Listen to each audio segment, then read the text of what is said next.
2021-01-19. Let's see. The 24/7 news cycle and how to survive it. Breaking news. Bombshell report. Film at 11.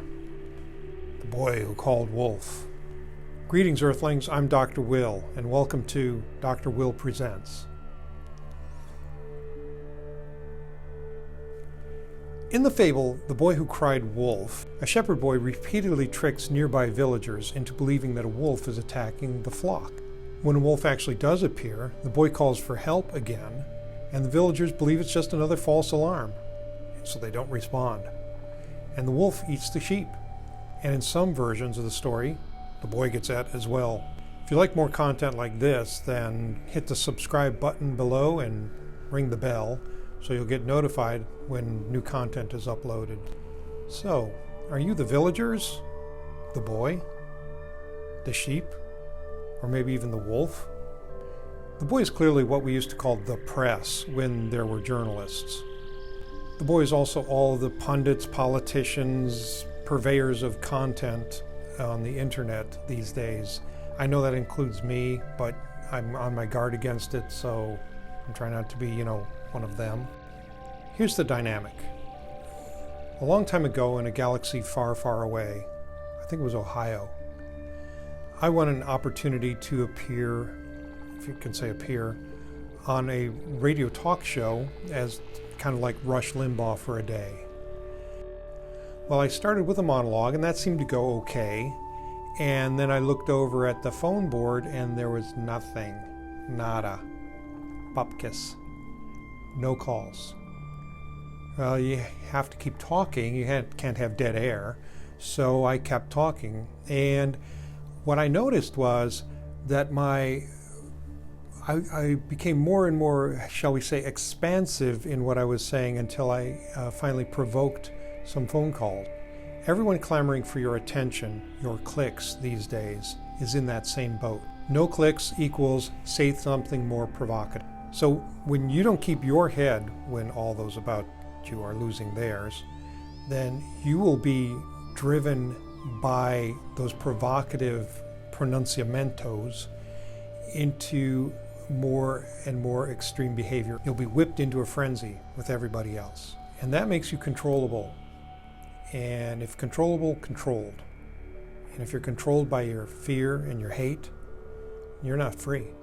The 24/7 news, so-called cycle, is driven by the economics of the click. Cable, broadcast, print, doesn't matter. The news in general has abandoned any pretense of objective reporting.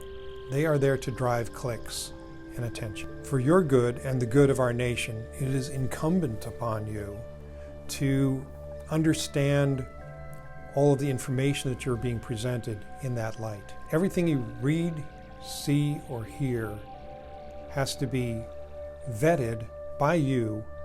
We used to say don't trust everything you read in the newspaper, but clearly things online are different. Everything on the internet is true. If there's one positive we can draw from our present mistrustful age, it is a healthy skepticism for everything we read, see, or hear. It's a healthy skepticism for everything that we read, see, and hear. Note that means you have to be skeptical of your own side as well as all the other sides out there. And if you cannot bring yourself to be skeptical or ask questions about your own side, then maybe you should ponder whether you're becoming an ideologue. Falsehood flies and truth comes limping after it, so that when men come to be undeceived, it is too late. The jest is over.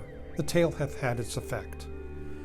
Like a man who hath thought of good repartee when the discourse is changed, or the company parted, or like a physician who hath found an infallible medicine after the patient is dead. Jonathan Swift. Oh, and by the way, the second time the boy cried wolf, the villagers should have fired him. The villagers ultimately bear responsibility for not doing the hard thing and avoiding all the pain and suffering that came after. Remember, a conversation is always more interesting than a monologue, so leave your comments below or send a note to me and we will entertain your comments. That's it for me, for you, for now. Thanks for joining me. Be careful out there. I'll be seeing you. Bye. And that's a wrap.